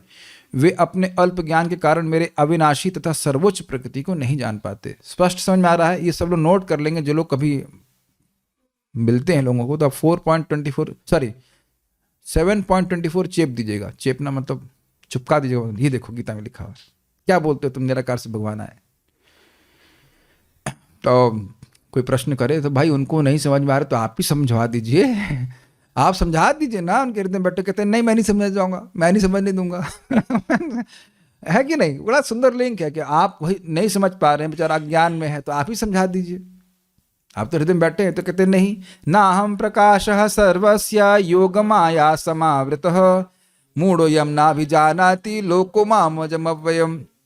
ना हम प्रकाश सर्वस्य, मैं सभी को प्रकाशित नहीं करता, मतलब कुछ लोगों को करता हूं। जैसे यहां सुना ना, सुअलक्षित स्वलक्षित। तो जो प्रकृति के गुणों में है वो हल्ला कितना भी करते रहे, अरे भगवान अगर है तो अभी मुझे मार दे। देखो नहीं मारा, इसका मतलब नहीं है भगवान अब कीड़े को मारने चलेगा, तो उनको भगवान प्रकाशित नहीं करते। या मैं कहूं कि सूर्य है, सूर्य किस चिड़िया का नाम है? अगर वो चिड़िया है तो भी तुरंत हमारे सामने आए। हम नहीं मानते सूर्य है, तो सूर्य को गरज है, सूर्य गरज। या मैं, चलो लाइट से ढूंढोगे ना, अंधकार है, चलो टॉर्च लेके ढूंढते हैं हम लोग। टॉर्च लेके ढूंढने कि सूर्य कहाँ है।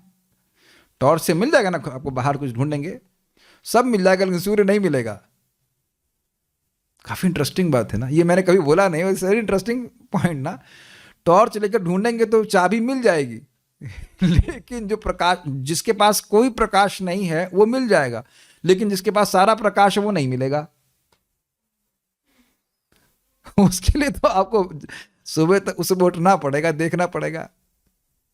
और कुछ लोग ऐसे जो दिन भर सोते ही रहते हैं, तो मान लो जिंदगी भर सोता ही रहा तो वो तो सूर्य रूपी चिड़िया को नहीं देख पाएगा सूर्य किस चिड़िया का नाम है? Got it? तो यानी जो भगवान के भक्तों के संपर्क में नहीं आया उसका पूरा जीवन बीत जाएगा, कई कई जीवन बीत जाएंगे, भगवान की बात नहीं समझ पाएगा। इसीलिए भगवान कहते हैं इस ज्ञान को देना सबसे बड़ी सेवा है। तो ऐसा क्यों हो रहा है भाई? आप सब जगह हैं, क्यों नहीं समझ में आ रहे? तो कह रहे हैं योग माया समावृता, योग माया से मैं अपने को ढक लेता हूं, उसकी दृष्टि को ढक लेते हैं। यहां देख रहे हैं योग माया और समावृता अहम, इन सबसे सूचित हो रहा है कि भगवान स्वतंत्रता से ऐसे करते हैं। योग माया उनको नहीं ढकती है, उनकी विजन को ढकती है उस व्यक्ति से जो कि इस आसुरी प्रवृत्ति से ग्रसित है, जो इस प्रकार से समझ रहा है। आप समझ ही रहे होंगे। मूढ़ो अयम न अभिजानाति, फिर भगवान गाली दे रहे हैं, गधा बेवकूफ ये व्यक्ति, अयम मूढ़ा ये मूर्ख, न अभिजानाति, जानाति मतलब जानता है, अभिजानाति मतलब अभिता जानता है, बहुत अच्छे से जानता है, और न अभिजानाति मतलब बिल्कुल नहीं जानता। क्या? लोको माम अजम अव्ययम, मैं इस लोक सभी लोग अजम का मतलब अजन्मा हूं और अव्ययम का मतलब अविनाशी हूं। मैं मूर्खों तथा अल्पज्ञों के लिए कभी प्रकट नहीं हूं। अच्छा, तो गांव का कोई व्यक्ति जो पढ़ा लिखा है वो नहीं समझ पाएगा ना, ये अर्थ ये नहीं है। जो बहुत ज्यादा पढ़ा लिखा है वो नहीं समझ पाएगा। समझ में आ गया? जिसको जो ज्यादा पढ़ा लिखा होने का अभिमान हो गया और कहे ना हम ये साधुओं से नीचे बैठ के सुनेंगे, हम नीचे बैठ के सुनेंगे ना, हम क्यों सुनेंगे, हम क्यों मानेंगे, प्रणिपात करेंगे, परिप्रश्न करेंगे ना, हम नहीं करेंगे। तो ऐसी भावना रहेगी। अगर भक्तों की संगत में नहीं आया, भक्तों की शरणागत नहीं हुआ, तो कभी नहीं समझ पाएगा। उनके लिए तो मैं अपनी अंतरंगा शक्ति द्वारा आच्छादित रहता हूं, अतः वह ये नहीं जान पाती कि मैं अजन्मा तथा अविनाशी हूं। स्पष्ट समझ में आ रहा है? बहुत अच्छे श्लोक है। अभी फोटो दो रखी गई है। क्यों फोटो है? देखिए, शिशुपाल हमेशा यही मानता था, भगवान कृष्ण उसके सामने थे, लेकिन हमेशा यही मानता था कि हमारी वाइफ को किडनैप किया है, जबकि शादी रुक्मिणी की उनसे नहीं हुई थी। जहां जाता वो कृष्ण कथा ही करता, ये कृष्ण सुंदर है लेकिन बहुत खराब आदमी है, देखो हमारी वाइफ को किडनैप कर लिया। वो दुख उसको जो है हमेशा बना रहता था और हमेशा इसमें रहता था कि वह कृष्ण को मार दे। वह कृष्ण के माधुर्य और ऐश्वर्य का अनुभव नहीं कर पाता था, क्योंकि भगवान, और यही देखिए सभा में पांडव आदि जितने लोग हैं वो भगवान के रूप को आस्वादन कर रहे हैं। बल्कि इच्छा थी युधिष्ठिर महाराज की राजसूय की, इसीलिए किए थे ताकि विश्व में लोग समझ पाए कि भगवान श्री कृष्ण भगवान है। तो है ना, प्रेम है। और जब भगवान आए थे राजसूय में, उनको कृष्ण उनको आलिंगन किए तो एकदम अब असीमित सुख में वह डूब गए सभी लोग, भीम इत्यादि सब कुछ। लेकिन अब ये गधा ये ना समझ पाया। कितना अद्भुत बात, भगवान सामने हैं फिर भी नहीं समझ पा रहा है। तो कौन नहीं समझने दे रहा है? भगवान ही समझने नहीं दे रहे। भगवान का ऐश्वर्य, भगवान का माधुर्य नहीं समझ पा रहा है। कैसे? तो जीव गोस्वामी जी ने कैसे समझाया था? सांप की केंचुली। तो हम देख रहे हैं, हम सांप देख रहे हैं, लेकिन सांप और सांप के बीच में उसकी एक केंचुली, एक स्किन है। तो उसी प्रकार से भगवान एक योग माया का ट्रांसपेरेंट आवरण, उसको लग रहा है मैं कृष्ण को देख रहा हूं, मैं कृष्ण को देख रहा हूं, लेकिन योग माया का एक ट्रांसपेरेंट, समझ पा रहा? ट्रांसपेरेंट मतलब पारदर्शी आवरण है जो भगवान को देखने नहीं दे रहा, दिखने नहीं दे रहा। ये बड़ी विचित्र बात है ना। कोई वस्तु अगर ट्रांसपेरेंट चीज में रखी गई हो तो दिख जानी चाहिए। लेकिन आप देखिए कि अगर ग्लास की बोतल में हनी रखी है तो बाहर से कितना भी चाटते रहिए लेकिन कुछ मिलने वाला नहीं है। कुछ मिलेगा? कुछ नहीं मिलेगा ना। तो इसी प्रकार से भगवान योग माया के द्वारा अपने ऐश्वर्य और अपने माधुर्य को छुपा के रखते हैं अभक्तों से। इसलिए सु प्लस अलक्षिता। स्पष्ट समझ में आ रहा है? शिशुपाल के लिए भगवान श्री कृष्ण कैसे हैं? सु अलक्षिता। और पांडवों के लिए कैसे हैं? स्व लक्ष्यता। अपने भक्तों को प्रस्तुत करते हैं। लेकिन इसमें बड़ी रुचिकर बात है, जब भगवान ने चक्र चलाया, और क्योंकि ये लगातार भगवान का नाम उच्चारण करता रहता, ये कृष्ण बड़ा खराब आदमी, कृष्ण कृष्ण ऐसे करके, तब उसको उस क्षण समझ में आ गया, भगवान की कृपा से भगवान ने इस योग माया के आवरण को हटा लिया था। ये रूप गोस्वामी समझाते हैं लघु भागवतामृत में। तब उसको समझ में आ कि भगवान है, and then he left his body. इसमें बहुत सारा विषय आ जाएगा, लेकिन कहने का अर्थ बड़ा सिंपल है, और कि भगवान योग माया से ढके रहते हैं उन लोगों को जो प्रकृति के गुणों के अंतर्गत रहते हैं, और इस कारण से वो समझ नहीं पाते। माया जवनिकाच्छानम अज्ञो न लक्ष्य से मूढ़ दृशा नटो नाट्य धरो यथा।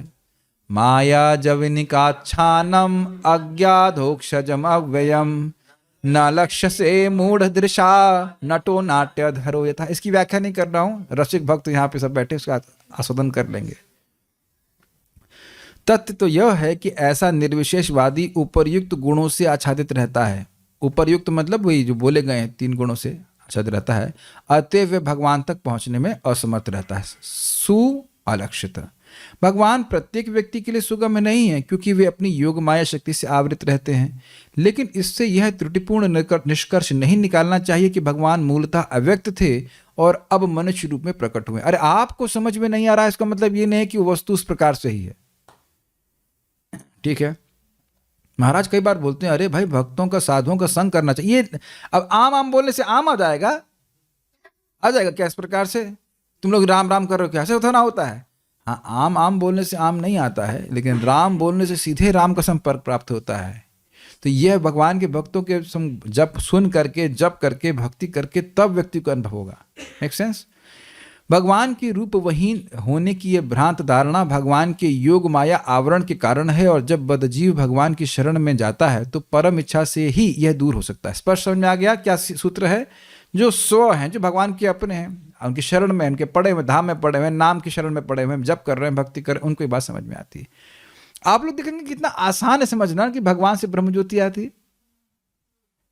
आप बड़े तेजस्वी लग रहे हैं, तो मान लो तेजस्वी लग रहे हैं तो क्या उस व्यक्ति से तेज प्रकाशित हो रहा है, इस लाइट से तेज प्रकाशित हो रहा है। Is it not simple? और आप कभी सोचते नहीं कि इन गधों को समझ में क्यों नहीं आता है? हाँ, तो एग्जैक्टली भगवान की इच्छा से क्यों? भगवान की इच्छा से क्यों? क्योंकि वो गधा समझना चाहता नहीं है, इसलिए भगवान ऐसी समझावट देते हैं। इसलिए पता है, उनसे द्वेष नहीं करना चाहिए। प्रसाद खिला दीजिए, कुछ हरि कृष्ण मंत्र सुना दीजिए, आगे जाकर के धीरे धीरे वो सुकृत बनेगी। हम लोग भी एक गधे थे इसी प्रकार के, कभी ना कभी स्वीकार नहीं करते थे। मतलब इस जन्म में हो तो नहीं, लेकिन पिछले जन्म में जरूर रहे होंगे ऐसे कभी ना कभी, नहीं तो अब तक पार हो गए होते। तो किसी ने कृपा करी है कहीं, तो जाकर हमारी फलीभूत होता है। भगवत भक्त जो उपर्युक्त तीनों गुणों से परे रहते हैं, भक्ति भाव से अपनी प्रेम दृष्टि से उनके सर्व आनंदमय दिव्य रूप का दर्शन कर सकते हैं। प्रेमांजन छुरित भक्ति विलोचनेना संतः सदैव हृदयेषु विलोकयन्ति यम श्याम सुंदरम अचिंत गुण स्वरूपम गोविंदमादि पुरुषम तमहं भजामि। अच्छा लग रहा है कि कुछ श्लोक आप लोग अब धारण कर लिए, बस बोलने मात्र से आप उसको समझ पाएंगे। तो जो लोग नए हैं वो लोग पुराने लोगों से पूछ लेंगे श्लोक का क्या अर्थ था। Stop here. कोई प्रश्न यहाँ किसी भक्त का है? और क्या प्रश्न है?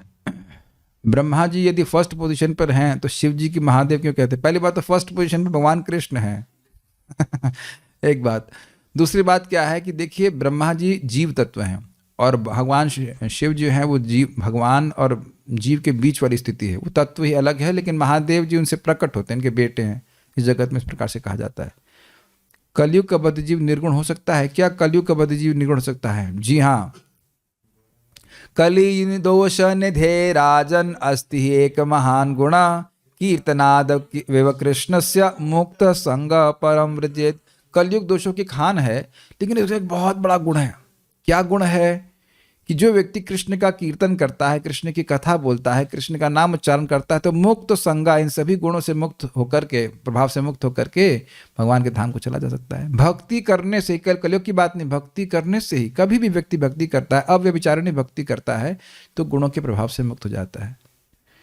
कुछ ऐसी भी संस्था हैं जिसमें भगवान श्री कृष्ण की पूजा की जाती है, लेकिन गुरु को भी नहीं पता है कि भगवान कौन है, और कलयुग में भगवान नाम रूप में है और हरे कृष्ण महामंत्र जपना चाहिए, तो ऐसे गुरु को स्वीकार नहीं करना चाहिए। आप प्रश्न मेरे कहा से उत्तर अपने आप इसमें सम्मिलित है, ऐसे ना, तो आप समझ गए। ये कैसे पता लगता है कि भक्ति बीच मिल गया है? कैसे, वो क्या उत्तर दे जाएगा? हमें कैसे मालूम चले कि भक्ति का बीज मिल गया है? अब ये कैसे मालूम? जैसे मुझे अभी तक तो भूख नहीं लग रही थी, नहीं ईमानदारी बोलो, अब लग रही है। कैसे मालूम चला? आदमी माता जी आपने बताया ना मुझे भूख लग रही है, नहीं आपको तो पता नहीं। मेरा कुछ टाइम ऐसा सेट हो गया, पता नहीं जो सिस्टम है कि दोपहर में 11 साढ़े 11 बजे भूख लगती है, फिर 9 बजे भूख लगती है। लग रहा है ना पेट ठीक है, तभी तो कुछ भूख लग रही है। तो भक्ति परेशान भव विरक्ति अन्यत्र चैसत्र का एक काल। ठीक से भक्ति कर रहे हैं तो क्या होगा? भक्ति बढ़ेगी, भगवान का अनुभव होगा और जगत से विरक्ति होगी। ये प्रैक्टिकल चीज़ है कि भक्ति बढ़ रही है। और अगर भोग की लालसा बढ़ रही है तो फिर कुछ और मिला है। सिंपल सी बात है। कथा सुनने की इच्छा, ईगरनेस, भगवान के बारे में सुनने की इच्छा है, जप करने की इच्छा है, भगवान के भक्तों का संग करने की इच्छा है, तो भक्ति का बीज मिला है। बीज मीन श्रद्धा, टेस्ट, बस सीधी सी बात है। भक्तों का संग मिल गया है बताता है कि भक्ति का बीज अंकुरित हो गया ना, ऐसा हमेशा नहीं होता है। अंकुरित हुआ है इसका मतलब है कि खुद भी इच्छा है। भक्तों का संग बहुत लोगों को मिलता है लेकिन हर व्यक्ति तुरंत उसका बीज अंकुरित नहीं होता, हो जाएगा आगे, लेकिन ऐसा नहीं है। प्रभुपाद बात को समझाते हैं कि कोई व्यक्ति अब अन्य अभिलाष भक्ति में आ गया है, लेकिन अब किस लिए भक्ति कर रहा है, मैं इस प्रेसिडेंट बन जाऊं, मैं ये बन जाऊं, मैं वो बन जाऊं, तो वह फिर उसे भक्ति का बीज नहीं प्राप्त हुआ है। जो व्यक्ति श्रद्धा को इससे युक्त हो गया है कि मैं भक्ति कर रहा हूं किस लिए, भगवान का प्रेम प्राप्त करने के लिए, उसको भक्ति का बीज मिला है। अन्य अभिलाषिताओं को जो सींच रहा है वो भक्ति का बीज को नहीं सींच रहा है। मैं बात समझ पा रहे हैं, बहुत बड़ा विषय हो जाएगा। जो व्यक्ति को इतना समझ में आ गया मैं भक्ति कर रहा हूँ, मेरी भक्ति बढ़ जाए, मुझे नाम में रुचि मिल जाए, मुझे भागवत में रुचि मिल जाए, भगवान से प्रेम बढ़ जाए, तो उसको भक्ति का बीज मिला है। और प्रभुपाद बहुत स्पष्ट बोलते हैं, जो 4 नियमों का पालन कर रहा है, 16 माला का जप कर रहा है, वह भक्ति के बीज को प्राप्त किया है। He is getting purified. और जो नहीं कर पा रहे नहीं कर, अच्छा एक उसमें भी और हेयर स्प्लिटिंग हो जाएगी। जो नहीं कर पा रहे हैं लेकिन करना चाहते हैं वह भी ठीक है, लेकिन अब जो करना नहीं चाहता है, और अरे हम कुछ नेगेटिव नहीं बोलना चाहते बस, ठीक है। So will stop here. अच्छा एक प्रश्न और मजाक वाला है, हरि बोल एंड हरिओम आर सेम। ये एक दिक्कत है। प्राय इस्कॉन में आएंगे भक्त लोग बोलते हैं हरि बोल और आप लोग कहेंगे हरिओम। आपने ऐसा हुआ है क्या? जो पहली बार हमने हरि बोल सुना तो मुझे हरिओम सुनाई पड़ रहा था, तो हरिओम बोले वो भी ठीक है, हरिओम नहीं बोलते यहाँ पे लोग, हरि बोल बोलते हैं, ठीक है, वो कोई बड़ी बात नहीं है। हरि ओम भी भगवान का नाम है तो हरि ओम भी कह सकते हैं, लेकिन हरि बोल इस काल में चलता है। Will stop. हरि बोल अनुमोदन करने के लिए होता है। हरिओम प्रसाद जब पूरी हो जाता है बोलते हैं हरिओम तत्सत। वो ठीक है, कोई दिक्कत, दोनों भगवान के नाम है। वैसे तो भागवत गीता के अनुसार ओम तत्सत इति निर्देशो ब्रह्मणस त्रिविधः स्मृतः। ओम तत्सत ऐसे बोल करके कि ये चीज भगवान के लिए ऐसे करके बोला जाता है। तो हरिओम कहने का अर्थ ये हो सकता है, कुछ भी बोली, लेकिन ये श्लोक यहाँ से संबंधित नहीं, इसलिए और नहीं ले रहा। स्टॉप।